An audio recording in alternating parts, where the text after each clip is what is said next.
Jason, thanks so much. Well, the holiday season, of course, in full swing, but so is flu season. And you know what? Food poisoning comes along with this also. And there is a doctor in the house with some preventative tips. Dr. Paul Wilkes of Desert Perinatal Associates here with us this morning. Doctor, good to see you. Nice to see you. Thank you for having me. Absolutely. Always great to see you. Now, a lot of us cooked huge Thanksgiving meals on Thursday, have a lot of leftovers. What is the general guideline for those leftovers? I have to believe we're getting to the end of their shelf life. Yes, we are getting to the end of their shelf life, and that's assuming that you stored them correctly. So there are really two rules that you want to think about. You want to think about the 3-inch rule. That is, you do not want to store your leftovers in a pan much deeper than 3 inches.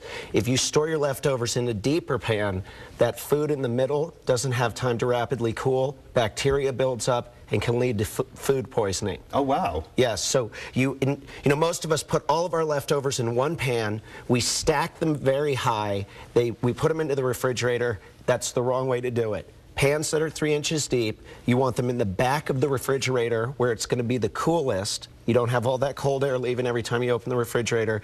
And then the 3-inch rule and the 3-day rule. Really, leftovers are only good for 3 to 4 days. So if you're going to have that turkey sandwich, today is day 4. That's it. Today, this is it for the turkey sandwich. That's it for the leftovers. Otherwise, go buy a new turkey. Out. Cook another one. Right. Throw the leftovers out. And so if people do kind of stretch it a little bit and, you know, keep picking on their leftovers, what are some of the symptoms that they might be able to feel if food poisoning is setting in? Food poisoning has a very typical pattern. That is, 3 to 4 hours after you eat, you become violently ill. And wow, that's quick. Yes, it's nausea, vomiting, followed by some GI symptoms. Okay. So, and if you're going to stretch that, don't have the cold turkey sandwich. You really want to reheat that. You want poultry to be at about 160 degrees and red meat to be at about 150 degrees. All right, good to know. You've got to reheat those. And so that's the leftover portion. Of course, flu season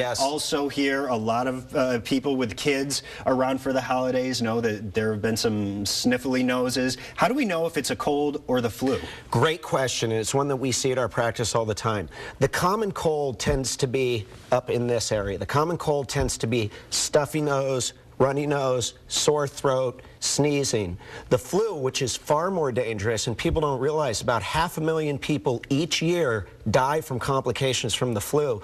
The flu tends to be more systemic.